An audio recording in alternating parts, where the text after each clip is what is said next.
there is a 1000 BUSD jackpot, and in order to win it, you need to redeem Doken tokens in our D app. So you buy the Doken tokens, you redeem them, and if you're lucky, then you win 1000 BUSD. And we can do this with any BSC project out there. Okay. And so the jackpot itself is of the new token, and this benefits both projects by giving them exposure from the other, right? Exactly, and also the redeemed tokens, they flow back into both projects. So Doken receives a share of all tokens that are redeemed in the D app, and we receive a share, which we then store in our treasury, and therefore with every project that we host on the Spotlight jackpots, the treasury grows and grows. So yeah, bullish stuff. And obviously, like you said, the exposure mutually, like combining the communities, working together, it's like helping both projects, both sides, always to maximize the benefits of this.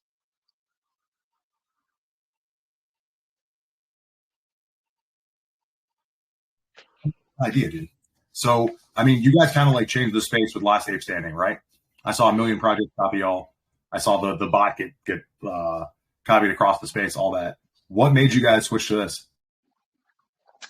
Basically, the idea of how to make the project sustainable on the long run, because we saw a major problem with the last buyer tokenomics, which is whenever somebody wins the jackpot, the community subconsciously sees it as a negative because the jackpot, the Big Bang jackpot, as we call it, went lower and lower with every win.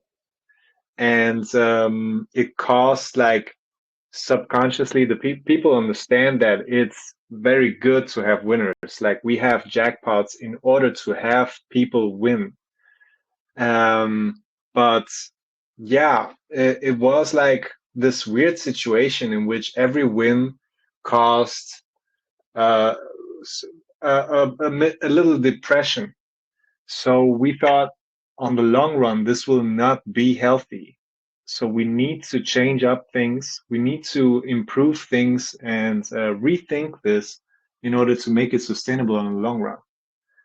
And we also use this opportunity to decrease the taxes significantly from 10% on buys and sells to 4%.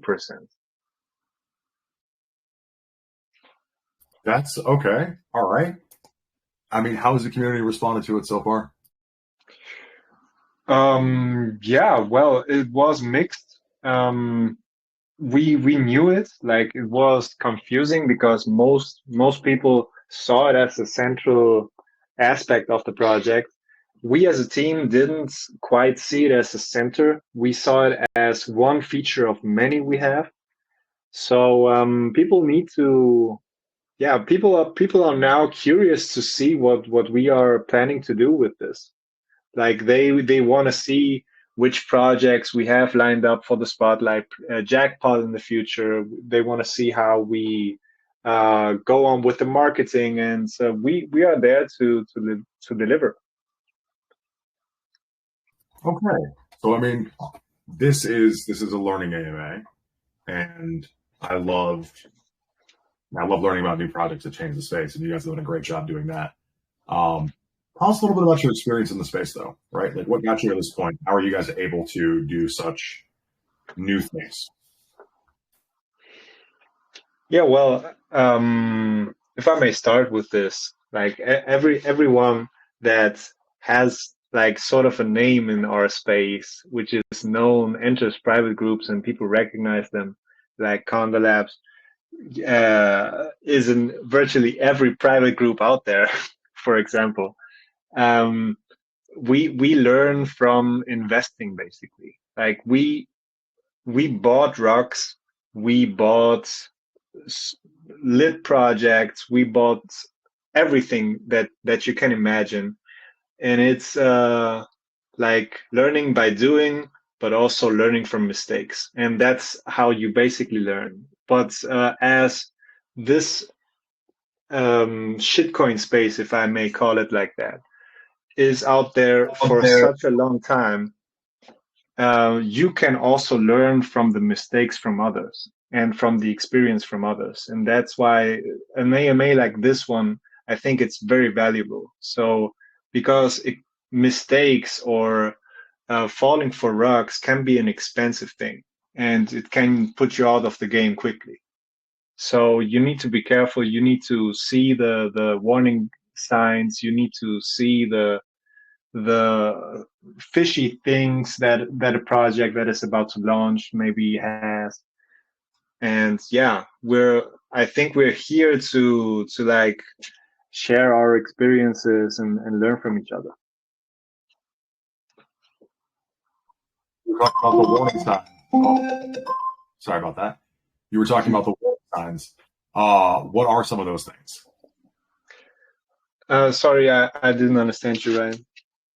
You were saying you learn after, like, because I've been rugged 10,000 times, and it took me 10,000 rugs to figure out some of the warning signs, some of the issues that we run into when we're looking at a contract, like a Telegram or dev's behavior or anything along those lines. What have you picked up? Yeah, it's like you see, I think one of the greatest problems we have right now is the misconception that an audited project, an audited contract is safe. That is absolutely false. We need to start reading the audits. That is very, very, very important. Like, you have enough time before buying the token to check if it's safe to invest or not. And if you read the audits, and the auditing companies that are out there are doing an amazing job pointing out every aspect of every contract, but also providing it in a readable and understandable way, you need to check these audits really. For example, if there is an audit or a project claiming we have we were audited by Solid Proof, this is safe, check it, because if the audit says that the dev is able to raise the taxes until 100% and making it a honeypot, then the audit is not worth much. I mean, GemPad guys, you can talk about this in a minute here, but like audited and KYC don't mean anything to me anymore, because I've seen people scam. Nothing. It's, I mean, you can, nothing. Audit, if you know how to read it, I guess can give you good information, but there's a million other ways to scam. They can hold tokens. They can do a lot of other things. Airdrop everybody. Who knows? I like the SAFU badge though lately, right? If it's coming from a dev that I know, and like I know they've deployed a bunch of times and they haven't done anything shady or stuff along those lines, it makes sense to me. So like, all right, I guess let's see. Are you referring to the SAFU badge on Pinkso? I am referring to the SAFU badge. The SAFU badge on Pinkso, not many people look at it. They just look at the pre-sale to see if it has a SAFU badge, but there's actually a whole list of things that allow you to get the SAFU badge, right? And if someone were to actually follow that list when developing a contract, it actually is a safe contract. So I've looked through it plenty of times. So let's introduce our next guest on that topic. So this is Blockchain Bob. He just made one of the coolest bots you guys have ever seen that is now installed in all of my lounges, right? Yeah. Okay. So, dude, tell us about yourself. Tell us about your background. Tell us why you are qualified to look over a contract and determine its safety. Okay. Well, so to start, I've been developing since I started programming when I was 12 years old. I'm self-taught. I'm 28 years old now. I turned 28. I turned 28 10 days ago exactly.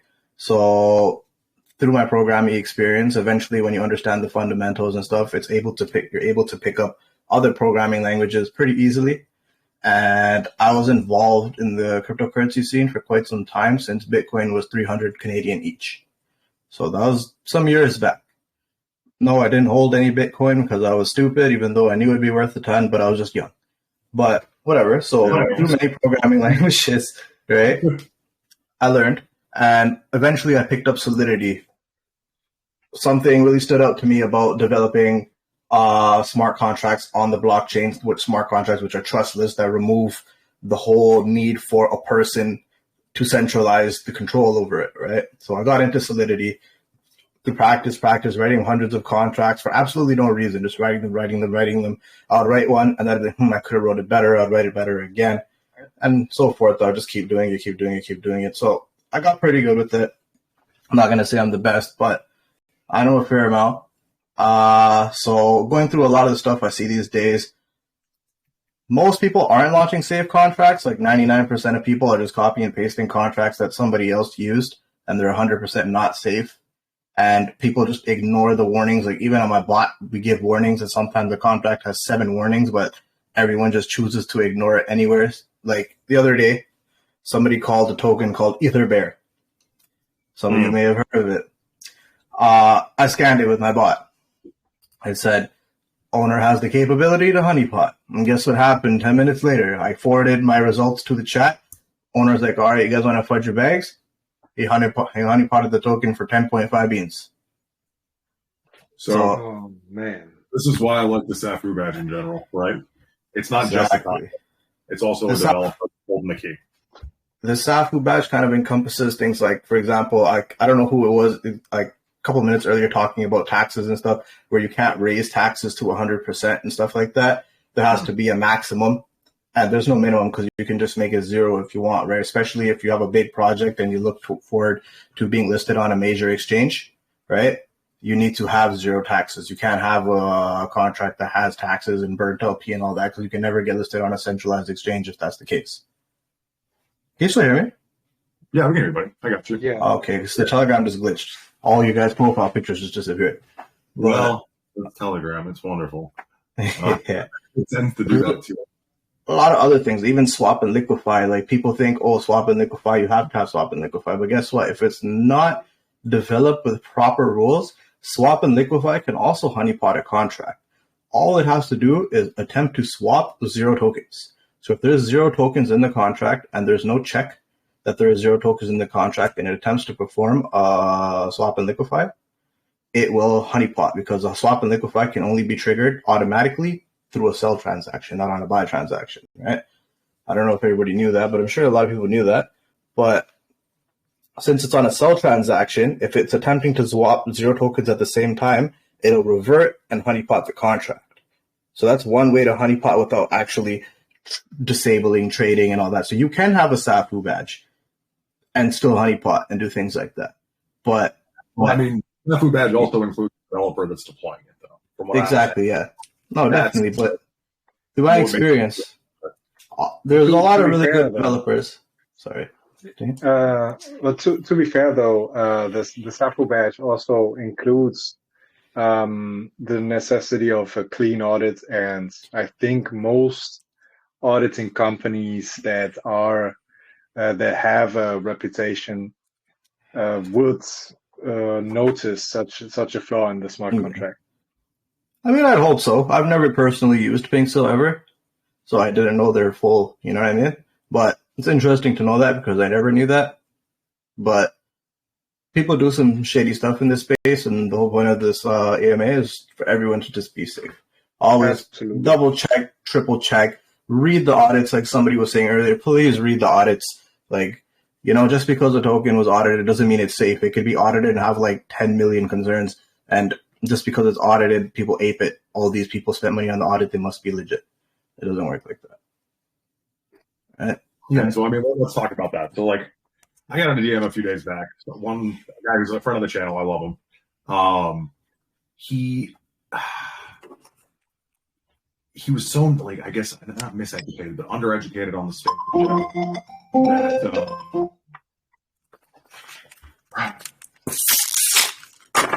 All right, so he was so undereducated in the space in general that he thought that a whitelist was an airdrop, right? So, like, we're talking about audits, we're talking about smart contracts. A lot of people don't really even understand how to begin, where we begin to look into these things. So, like, let's say you were a brand new person in this space where would you suggest starting, looking towards how to keep yourself safe? I feel like the people who have a big reputation in the space and have a lot of outreach, like people like yourself, for example, need to come together and create some sort of standard guideline of questions that should be asked about projects when investing into a project or before investing into a project. Like, for example, even if someone didn't know anything, but they followed your channel and they found this list of questions and ideal answers that they should get, and they can take these questions into any project that they go into, any Telegram they enter, and ask these questions without getting banned or kicked by some sort of someone thinking it's FUD or whatever, and actually get legit answers, they can actually learn by themselves. You get what I mean? Well, Do you hear that?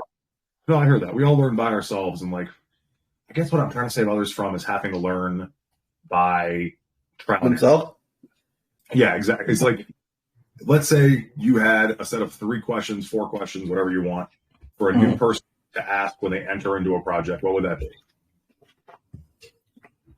Firstly, I'd like to know, is the liquidity locked?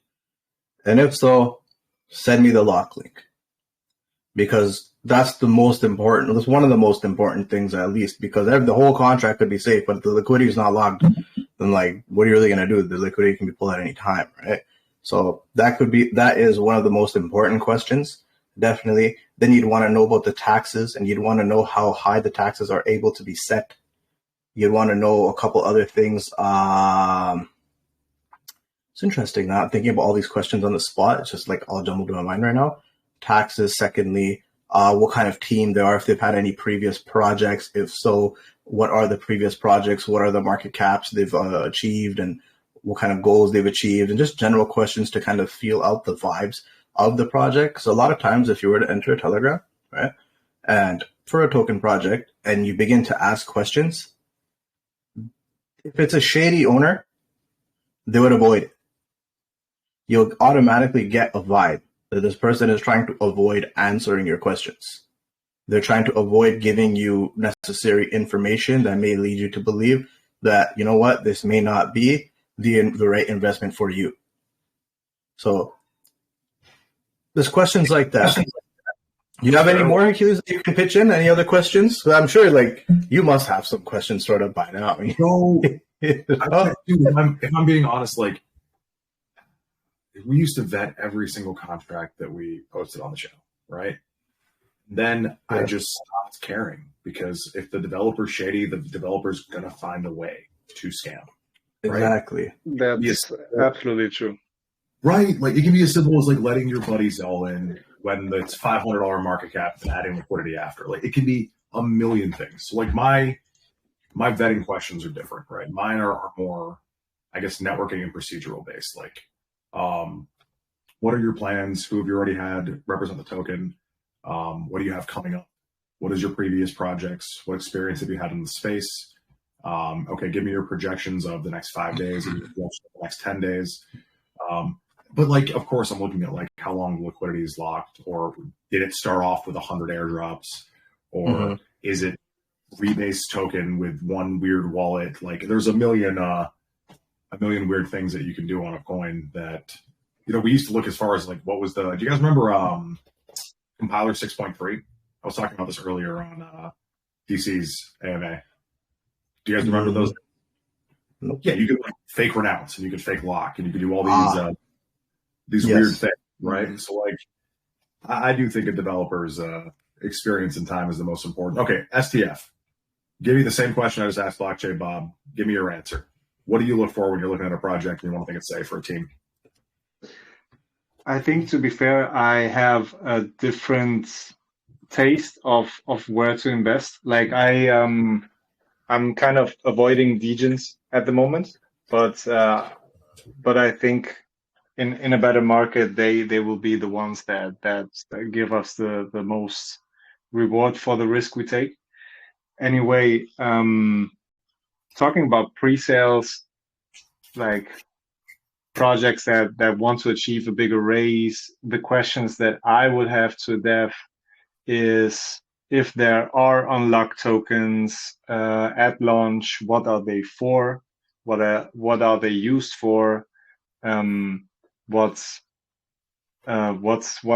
the utility of the token, and if it's really linked to the token. Like the problem with pre-sales on the other side is they pretend to offer a utility that doesn't exist or will never exist. That's like the bigger problem with KYC audited SAFU projects.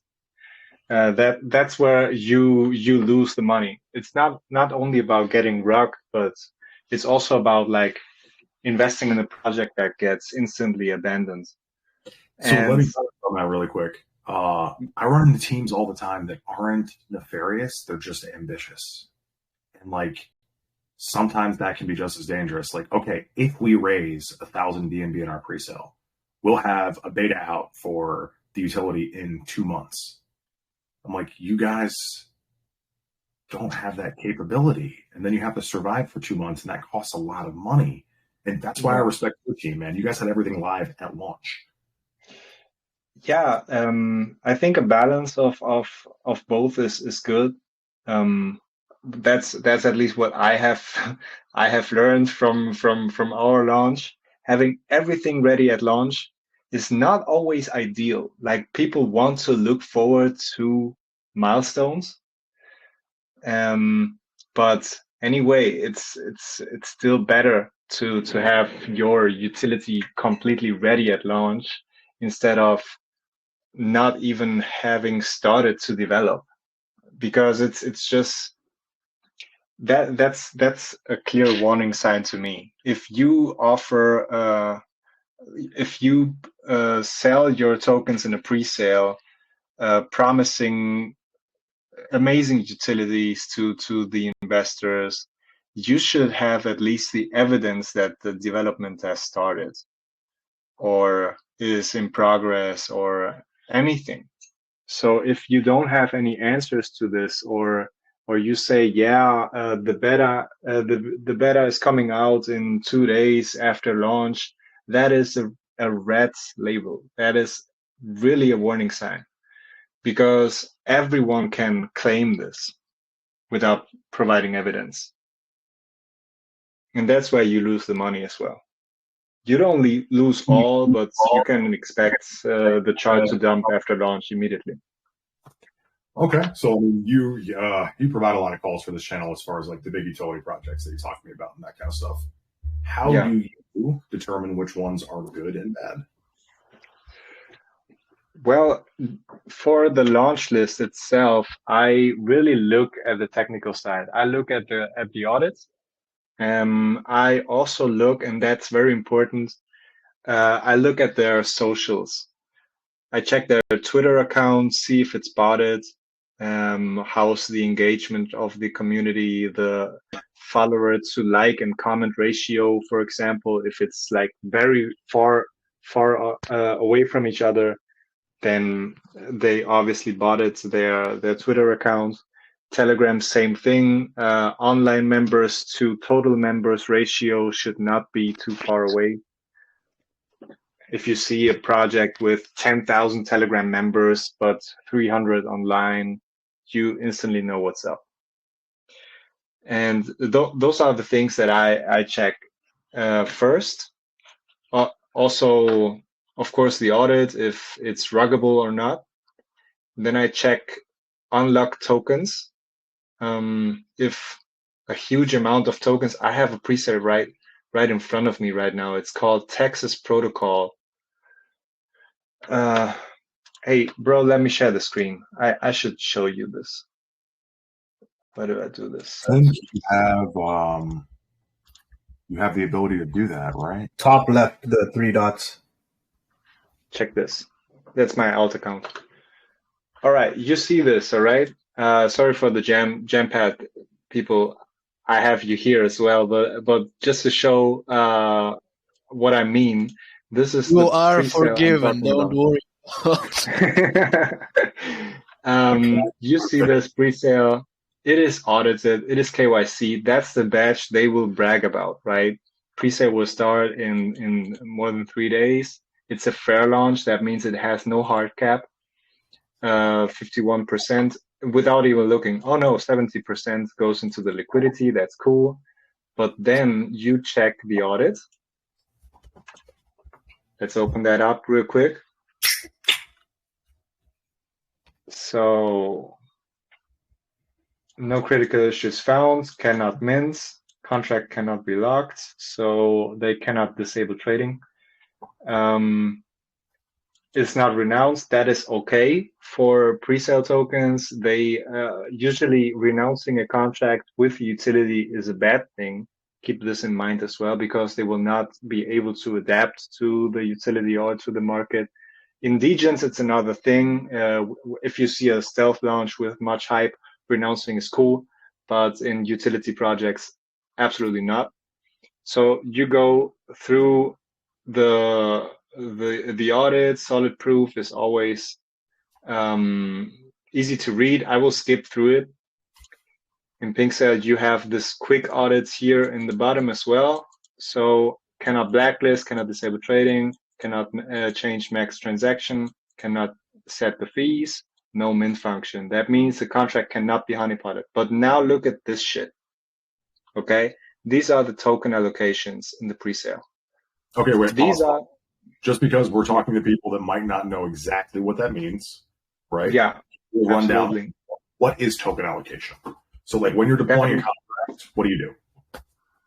So you have the total supply, which is stable in this case. The total supply remains at 5 million Texas Protocol tokens. That is fixed and cannot be changed. Now, 2.8% of these tokens go towards those that buy the presale, and approximately 2% of all these tokens go into the liquidity pool. So the BNB they raise, 70% of those go into a liquidity pool together with 2% of all tokens. 30% of this of the BNB raise goes to the project owners, so they can do marketing or whatever. So you see, this is not a healthy allocation. Usually you should see that the pre-sale tokens should go around here, 30%, 40% maybe to be healthy. Then maybe a 15 to 20% into liquidity. Also depends on the utility they offer. If they offer, for example, staking utilities, you see a lot of tokens also being unlocked or vested. Vested means they are locked, but they unlock in steps. So maybe if you have 100 tokens locked, but vested over the course of 1 month, then these 100 tokens unlock every day, but always step by step. So not all unlock at the same day. And now you see this. Here's a private sale of 12.5% of all tokens. Meanwhile, the pre-sale buyers on PinkSale only get 3% of all tokens. That looks fishy as fuck. Now that why am I showing you this? The contract is safe, right? But it's still, in my opinion, I could be wrong. I could always be wrong, of course. But if I see this, I instantly suspect that this project will not succeed, or that it will dump heavily at launch. Okay, so unlock tokens. Let's just talk about that. I mean, right off the bat, the allocation is insane on this project, right? But let's say I'm a developer and you see 20% of supply of tokens unlocked. What could a solid team use that for? What is a legitimate reason to have any unlocked tokens, period? That depends very much on the project itself. There are many answers valid for this question. Maybe, for example, the project says we have a confirmed centralized exchange listing. For example, we will list on Bitmart one day after launch. And here is the proof. Bitmart tweeted this on their official Twitter accounts that we will get listed there. And to get on this centralized exchange, we need those tokens to be unlocked so we can send it to them so people can trade on Bitmart, for example. So there are answers to it. Now, what you have to look out for is if the team has good answers for this. I doubt that they have a good answer for 48.7% of tokens being unlocked. I just doubt it. That's an extreme for sure. That's, I mean, just the private sale to liquidity allocation. First off, the market cap's going to be hyperinflated because all the buys are fighting for 2% of the token, and that's going to shoot that up and then shoot it right back down. But yeah, that does not look like a very well thought out plan. Okay. What else do you look for, man? Like, you've been in this space. You and I met over a year ago at this point, and you've really made a name for yourself. One of the people we can trust. Like, what else are you looking for in a project? The website is the first thing that everyone should look out for, in my opinion. Does it look good? Does it look professional? What does it offer? Here is something interesting. For example, they have their app on Google Play Store. That is a plus. For example, then of course you would, if you had more time than we have on this AMA, you would check their utility itself. I didn't research it at all before this AMA. You would check if this makes sense. You would ask yourself who would use this product that this project is offering. Is this viable? Can you imagine somebody buying it to use the utility? And depending on which answer you give yourself, or maybe you also discuss it with your friends in your crypto group, on the Haven, in any private group you're in, you ask your buddies, like, hey guys, check this out. This looks interesting. What do you think about this? Does this make sense? Does this look cool? And they will also give their opinions to it, and you can then like get more different views on it. And it's very important. I still do it. Like I consider myself experienced when it comes to pre-sales. I can't remember the last time I got rocked, really. But I still conversate with people about projects that I see, and hey guys, this looks interesting. Sometimes the people also say to me like, STF, this is bullshit. Like, why do you want to buy this shit? Okay, sorry, but yeah, it's about this.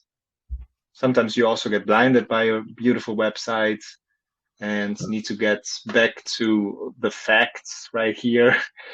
And yeah, it's about this.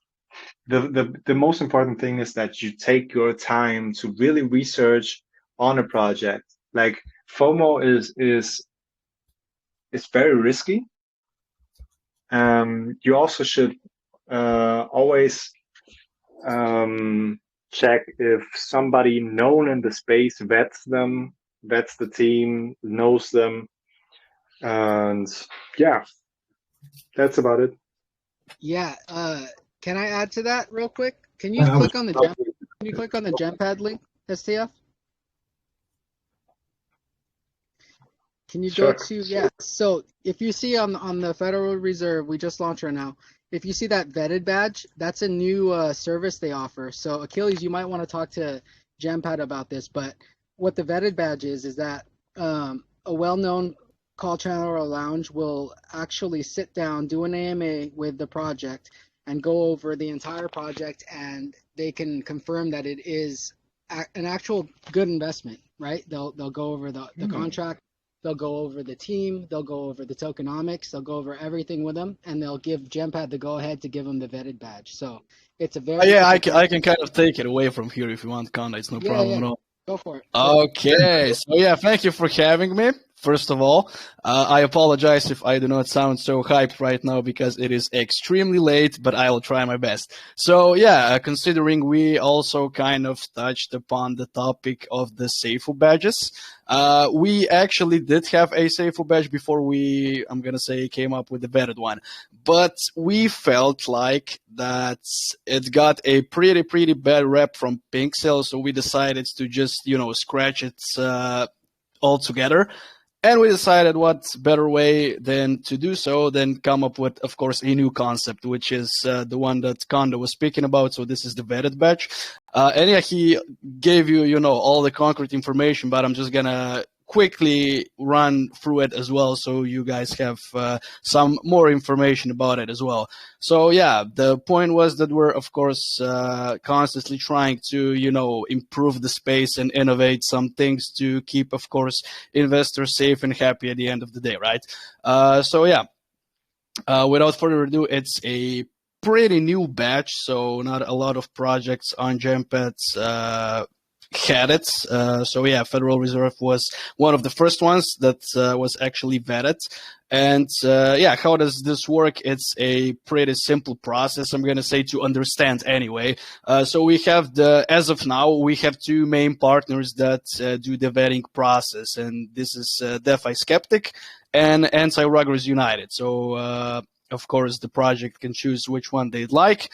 They pay the fee for the project to be vetted, and they take a look at everything. So, all of the useful links, the tokenomics, Telegram, everything. And we kind of, just leave it up to them. And if everything seems to be in order, they, of course, at the end of the day, receive the vetted badge next to the sale. So, you don't have the Seifu badge there that has a kind of, I'm going to say, a bitter taste in everyone's mouth. I believe anyway. So yeah, that was the concept behind the vetted badge. And I will quickly also say that for the example of our vetting partners, they are really good at what they do because we had I don't remember which project it was, neither do I want to disclose it because let's just say a project. So there was this project that wanted to have a vetted badge, and just because I'm going to say the website looked, well, not necessarily sketchy, but it just looked like not up to par with everything that the vetted badge should be. So they just said, no, we're not going to do this because the website looks like this. So you better believe it if they just, see, oh, if the website is like this, we're not going to even try to vet everything. You better believe it that they're doing everything in their power to, of course, keep our investors safe as well. And that's why I'm going to say, recruited them and have the vetted badge now. So yeah, that's kind of a quick rundown for the vetted badge. Okay, wait, give us a little bit. I was going to jump to you guys in a second there. So okay, Gempad, you guys have a disproportionate amount of responsibility when we're talking about scams, right? Because if you guys put your name down on something, that is what we use to, not necessarily completely forego, but definitely a huge amount of it, forego our own vetting processes. So what is your vetting process, or what have you taught your partners as far as what are the safe aspects to look towards?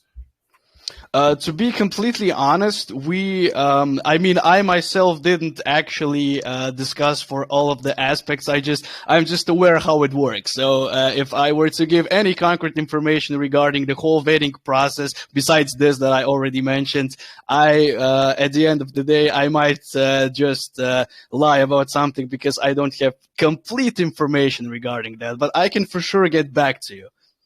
Okay, that's no problem.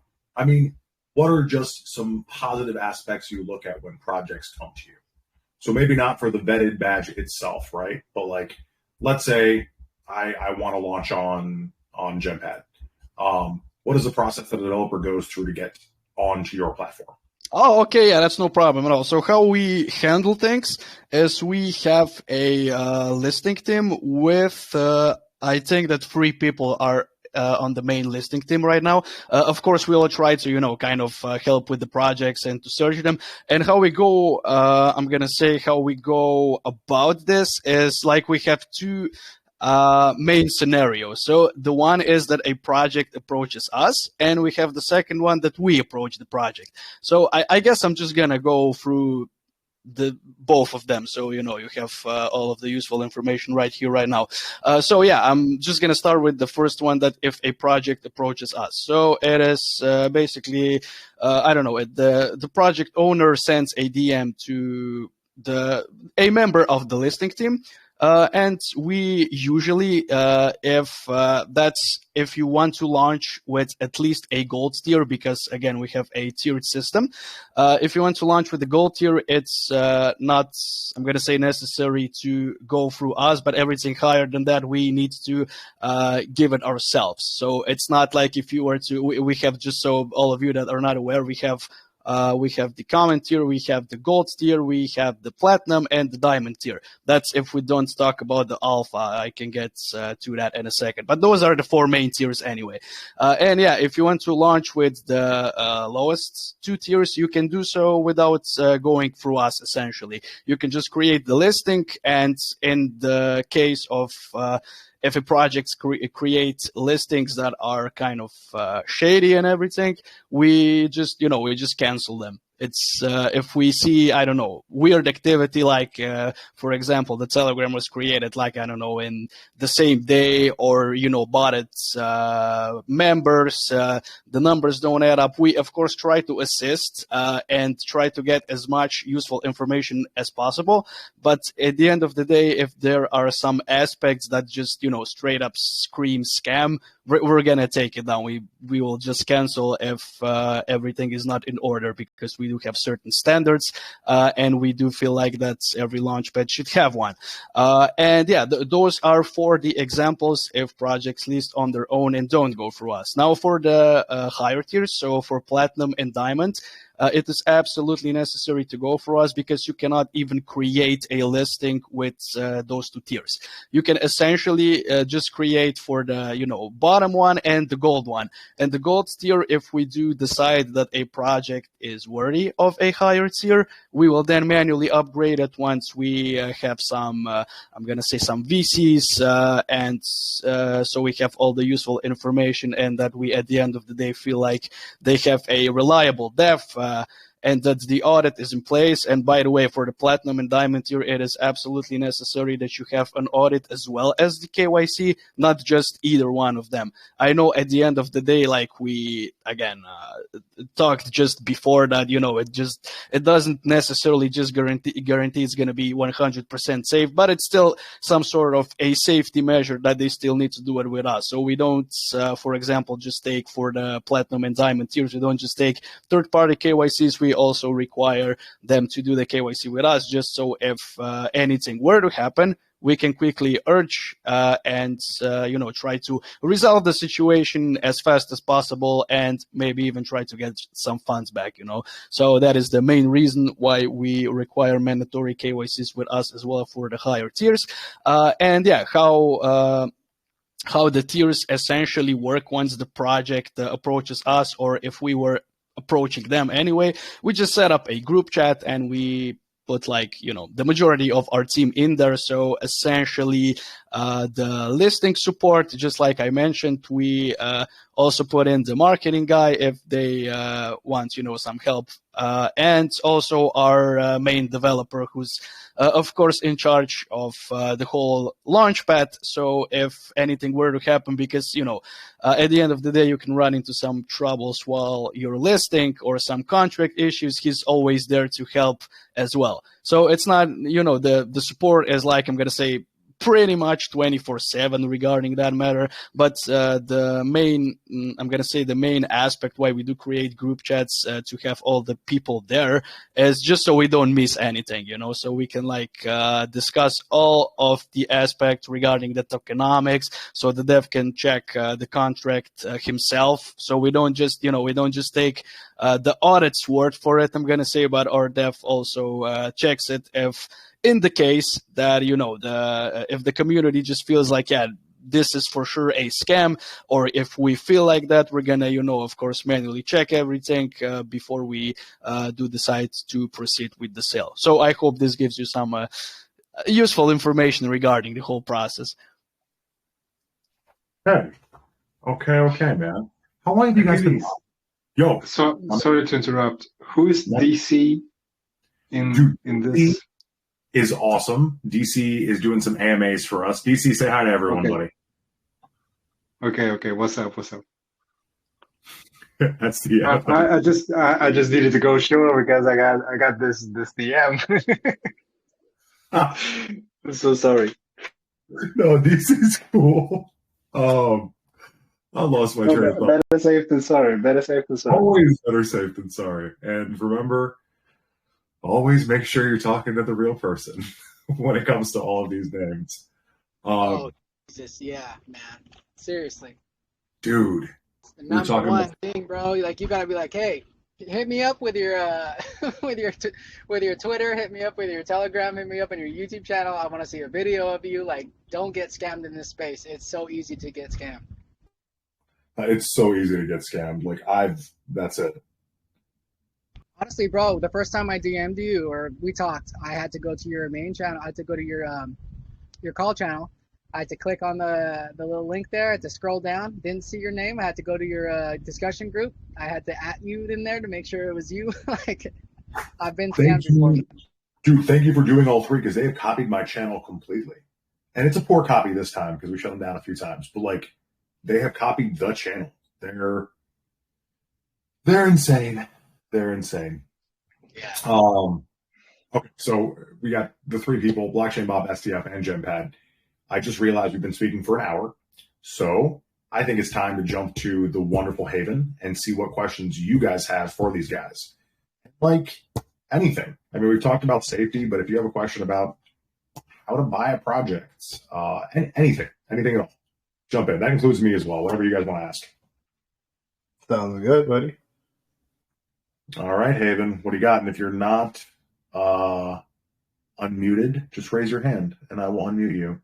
And I see JT, I see the gentleman, I see Benita, I see Johnny Jumper, all of you wonderful people are in here. We had Sam for a minute. Sam's here! Yes! Yes, I'm here. Sam, it's so good to see you. How are you? Good, and you? Good. It's good to have you. I know, it feels good to be back. Been well? Guys. We miss you too. I'm preparing my question, so I'll be back. Give me a moment.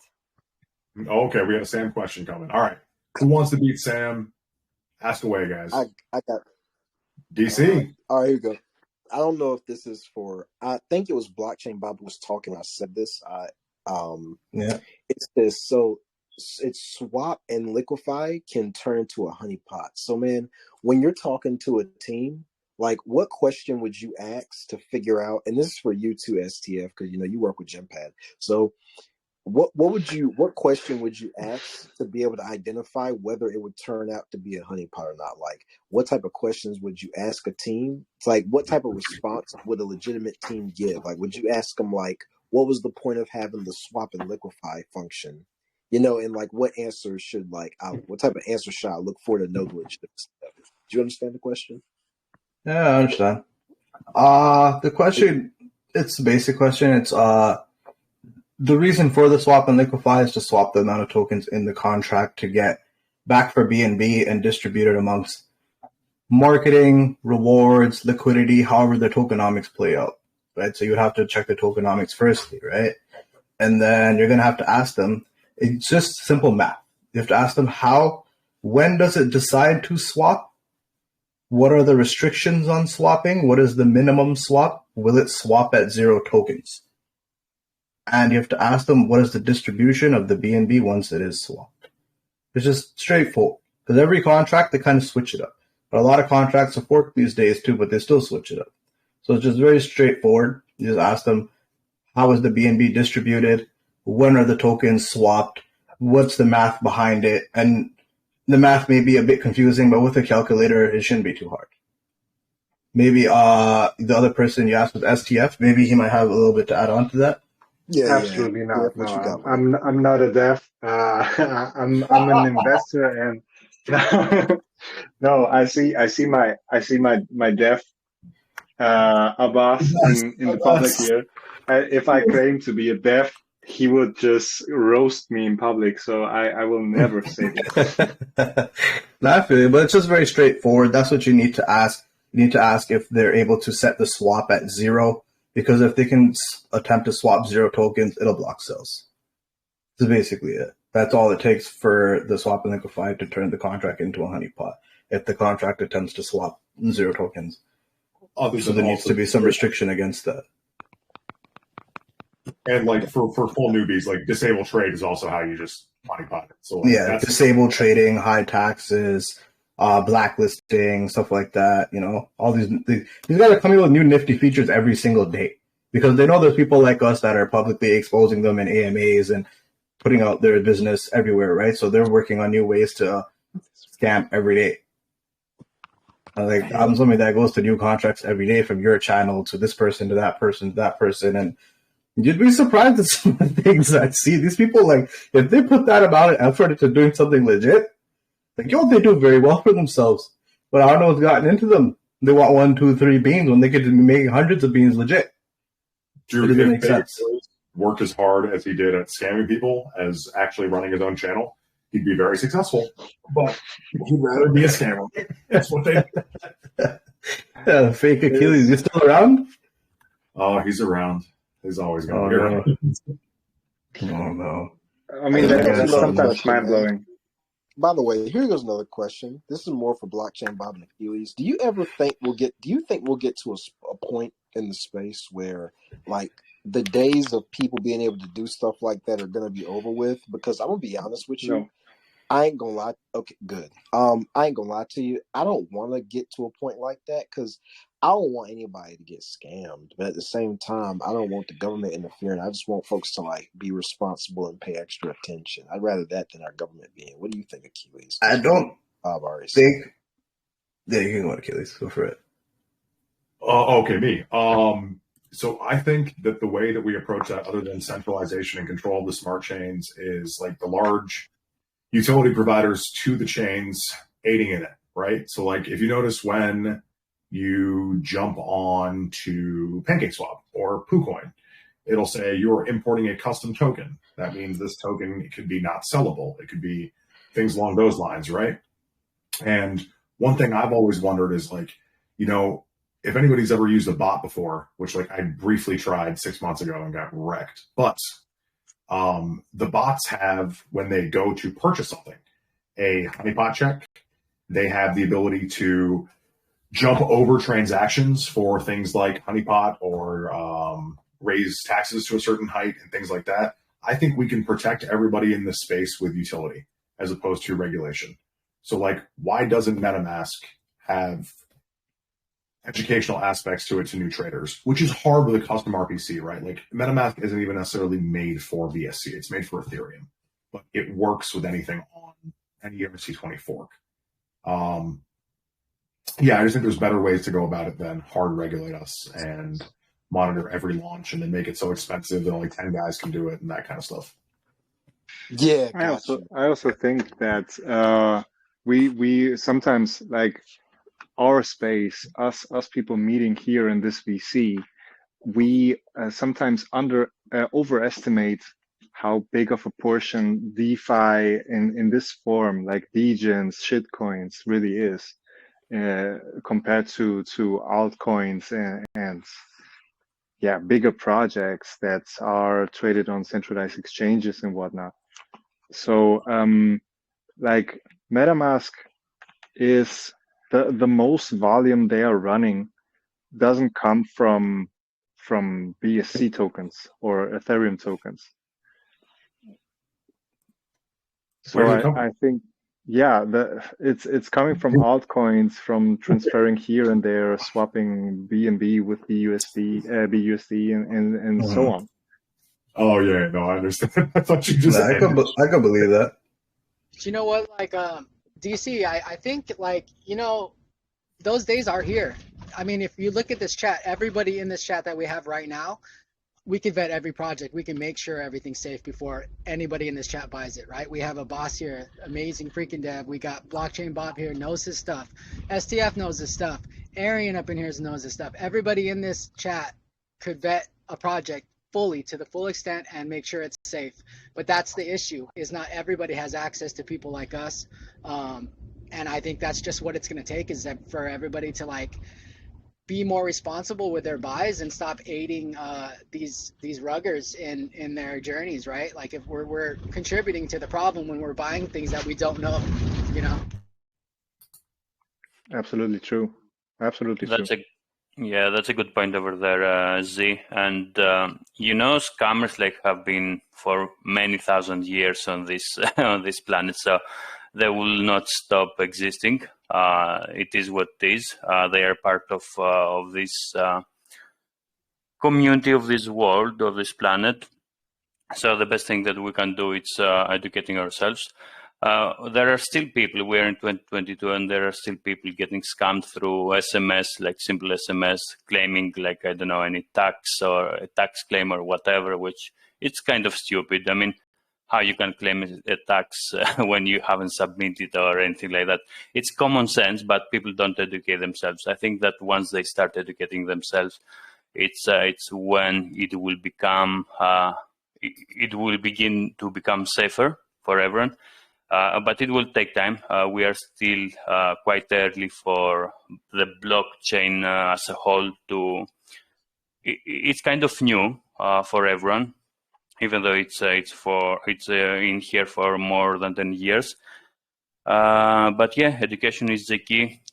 People should stick on this kind of voice chats, and just hang on. You don't have to ask or say something or whatever. Just listen. You might grab something from this voice chat. You will get to another voice chat, get something else, and so on. But and also I want to add something else in regards of educating yourself. It's about everyone should try at least get the basics from BSC scan, Etherscan, on how to get the contracts. Just the norm, not going through the code, but just read the contracts, see some of the function in there, and tracking some of the wallets, marketing wallet from the contract. What have they done? Liquidity. Have they added liquidity? Have they removed any liquidity? There are some websites that they can check out there. So yeah, a lot of things to learn, but it's a long journey, guys. It's a long journey. Agreed. It takes a long time to learn this space. It really does. All right. Next question. Who wants to jump into BC? I'm not going to look at the text ones today, guys. You guys. PCI. Hey. So I wanted to ask something because it happened to me 5 or 4 months ago. I don't remember pretty well. So about into this project, right? That seems like everything was fine. The Audi was good. The taxes, everything. The debts were pretty good. Some call channels say that they were very bullish, and that they were very bullish on it. I remember I bought in this whitelist. I kept holding. Apparently, the devs were trying to release an application on Android and iOS, which was something to earn. They stopped working on it. They basically slowly rock. So my question is, what would you recommend for people that that invest into these projects to be aware of for those kind of thing happens? I think I could try to answer this. This is basically, in my opinion, the most difficult thing about DeFi, because as we said in this VC, you can check if the contract is safe. You can see if the utility makes sense, everything, but there is just no proper way to foresee if a dev team suddenly uh, chooses to abandon the project. What is maybe a factor that you can what is a method that you could use is to see if there is a proof of development for or different stages in development. Ask for the current status. How far did they come with the development of this utility they promised? Is there any beta version to check, to use, stuff like that? Yeah. Yeah, I mean, as a marketer in this space, you know, the first thing I ask is, are you guys willing to dox with me? Let me see your information. I want to see who you are. I want to know who you are. I want to know your experience. I want to know if you guys can actually do what you say you're going to do. I want to know who your devs are. And I want to see your product, right? Like, I don't like to work with projects that have something in the works, or they're going to do it on their second phase in their white paper or whatever, right? Like, I want to see a working product. Like, I asked them, I don't want to see a screenshot or videos or a picture of whatever. I want to see you share your screen. I want to see you log into whatever DApp or app like that you've created, and I want to see it working. In this space, like, honestly, you know, a work in progress isn't really there anymore. Like, it's not worth investing into something that they have to find developers for, that they have to build. I mean, at this point in time, it's like you either have it ready to go and you need funding to get it started, or you don't, right? Like, you want a dev that has put their money and time and effort into this project before they came to you and asked you for money. So, like, you know, when Junie's ready to launch, I know it's good to go. I know a boss is killing it. I know he made Last Ape Standing. I know he knows how to make apps and bots and dApps and whatever, right? So you just got to really go with projects that have something ready to go, or prove that they've already brought something to the market before. So yeah, I don't know. That's my take on that. So the reason for me that I kept like holding my investment, it was because their last project was pretty good, and they like you know, they moved to a new one like 5 months later. They released that one, and that was one of the main reasons I kept holding the tokens. I got wrecked. Was the previous project linked to the new one, or was it a completely different thing? Completely different, yeah. Yeah. Then I think that this could even be a warning sign. If they have a project, they raise the pre-sale, have funds on their disposal, that they can work with and develop their utility, but 5 months later they say, no, I changed my mind, I want to do something else now, and raise more money in another pre-sale for a different utility that they will start working on. That's actually something that I would consider being fishy. Yeah, I agree with that, because they don't really have a vision. They are just trying to capture a trend on the market. It's just money grabs. Yeah. And, you know, at the same time, they had a project and then they are going for another one, which, again, you should question yourself, like, you know, why they are launching, what happened. And yeah, it's a combination of things. It's a combination. And after that, like when I was holding, one of the signs that like were fishy to me was that I kept like asking in the chat, like where are the devs, like when are the devs going to, you know, give some info about what they're doing, or they're gonna, you know, go through Telegram and say something to the chat to hype it up or anything. All they say was dev is working, just wait.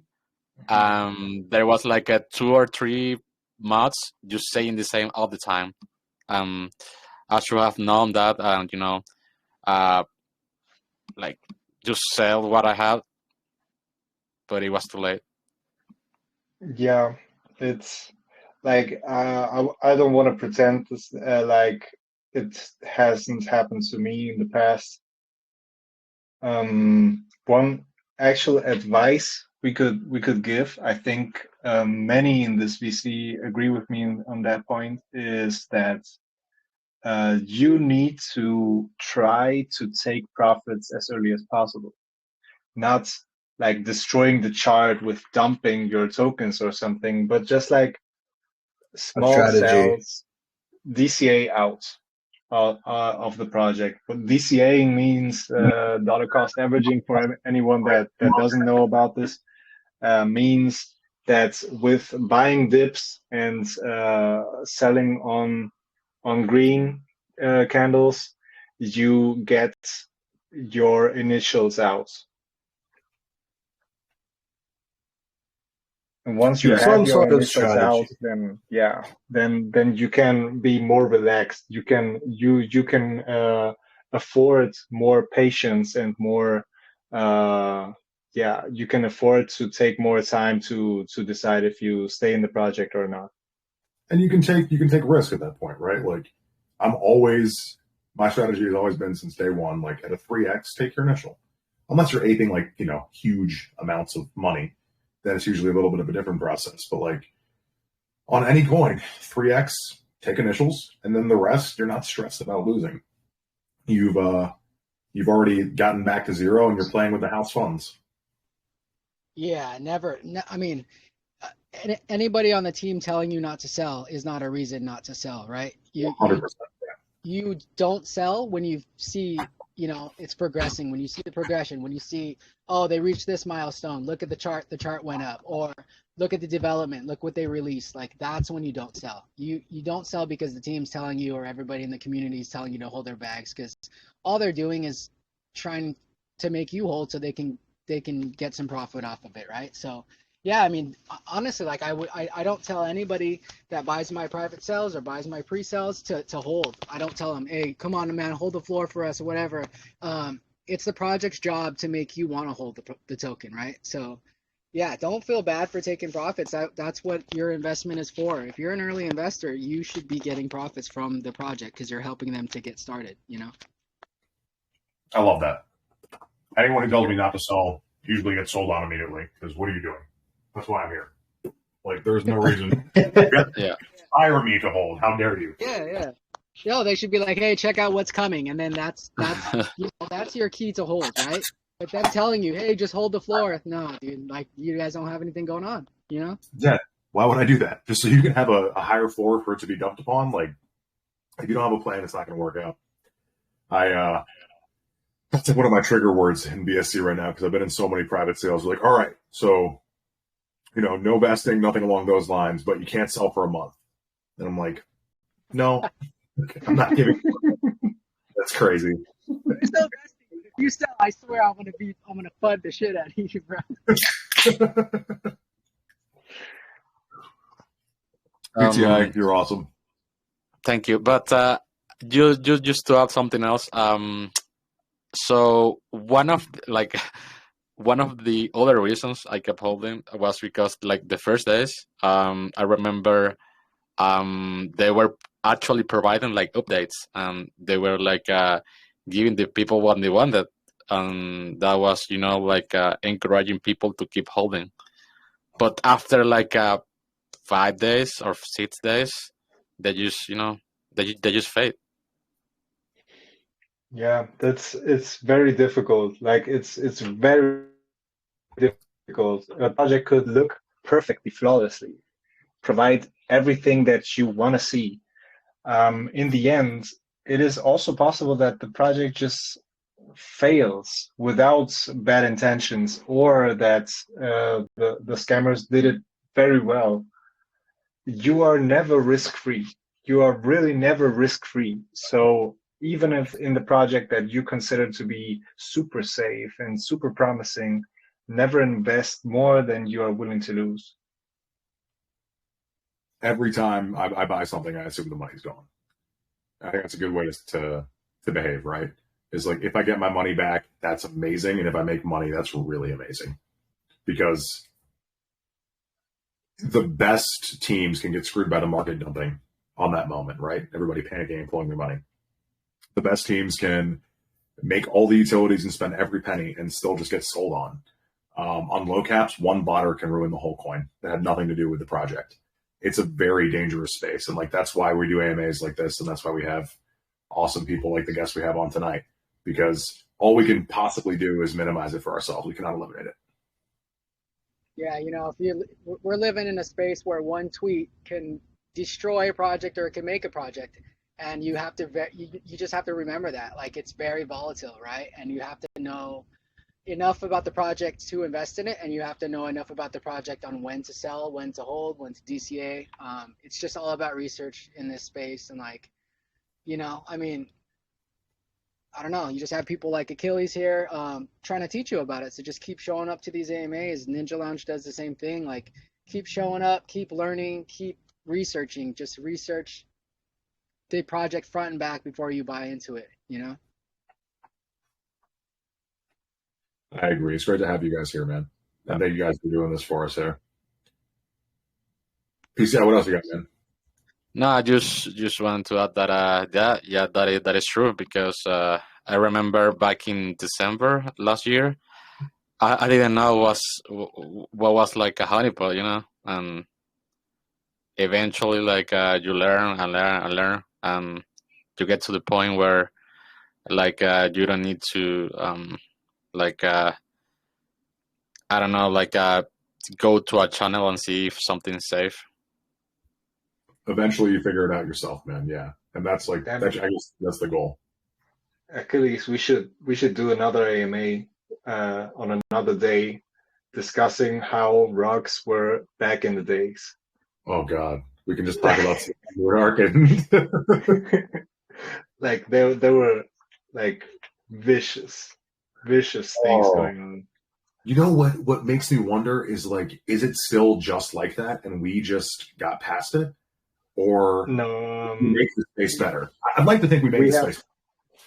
We did make it harder to rug. I think it's much harder to scam people in DeFi than it was back in the days. Like, real scammers have a much harder time. The rug would be huge. Like, I mean, based on how much they got out of the space, like, with less users even. If you mind me, I think the reason was, like, or of course one of the reasons was that so many people got scammed that people, like, evolve, Yeah. And I mean, all these communities that we're talking about, right? Like, Whale Watcher Guru was barely a thing when I started here. Golem was a call channel, nobody else really. Golem and Travelad. Like, now there's at the very least 1 million communities trying to take care of each other, and awesome people like this involved in the space. I'll never forget, there was this one project, I can't remember what it was called, but like, they had this whole utility mapped out. They were going to be a gamer token for in-app purchases or something along those lines. They had like the coolest website and billboards and all this stuff, and they mute the chat for launch. And these are the kind of scams you don't see now, right? Now they've gotten smarter on how they scam, but like, this was hilarious. They mute the chat for launch. It shoots up to like 1.8 million, probably from like 20 grand. There's probably like, I mean, at least 180,000 in the liquidity pool, something along those lines. And the chat just never unmutes. It just stayed muted, and it was a honeypot. I remember when shit like that happened back in the days, you would like stare at the chat motionless, praying that something will happen and your money gets like unlocked and you can sell, but nope. Or there was a mistake. Maybe it was a mistake. Yeah. There was this one coin. I just discovered what token scanners were, like not the bots, but like the deployment scanners. And it was like something XRP. And I bought in 0.1 at like 3K market cap. And man, that thing flew to like 800K. And trading was live, and the beans going in, beans going out. And I think I made like 3 or 4 BNB. But I had like, I don't know, by the time I hit like 2.5 million, I had like 16 grand in this thing. And I was dead broke, just starting on the smart chain. I mean, it was such a big win. And then like, I keep trying to sell and I can't sell, but there's volume on the chart. And I'm like, all right, I'm just messing it up. Like it's my slippage or something. So like I up the slippage to my pancake swap max at the time, which is 49%. And I already got out a bean or something at some point, but the dev was just a genius. He was artificially creating the chart with the buys and sells that were naturally coming in by limiting the amount of buys and sells that could come in, right? And adjusting the taxes accordingly. And he made the chart look like it hit like 1 million exchanged, jumped up, hit 2 million exchanged, and then he just totally turned off transactions. But my PooCoin was showing me I had $16,000 in this coin. And I thought to myself, okay, when the liquidity unlocks, I can sell. Not STF for weeks. I kept coming back to it for weeks to see if I could get my money out. And yeah, it's great that we can laugh about this now. Yep. Do you remember this coin that the devs were like giving away a bunch of money and oh my god, the rug. The rug. Remember that? The AMA rug. Wait, yeah, give me a second. Yeah. I don't remember what the name was. That man cut me so deep. I liked him so much. Who was it? Cash Cat. I think so, yeah. It was Cash Cat, yeah. That was do you guys remember the guy from MetaDrugs? Is Rise on this VC? Sam, I think you were there. I was there. I remember the chat, like the voice chat was really, really hype. Oh no, that was Cash Cat. Cash Cat was like awesome. I can't believe that rug. Like that guy said everything right. And they were really like yeah, that was hard. But there was this one guy who came on here for an AMA. His project was called MetaDrugs. And he was making these NFTs. He came on and he was so nervous and so awkward. All of us just started to sell. Because like I called the project for it, the chart just straight tanked.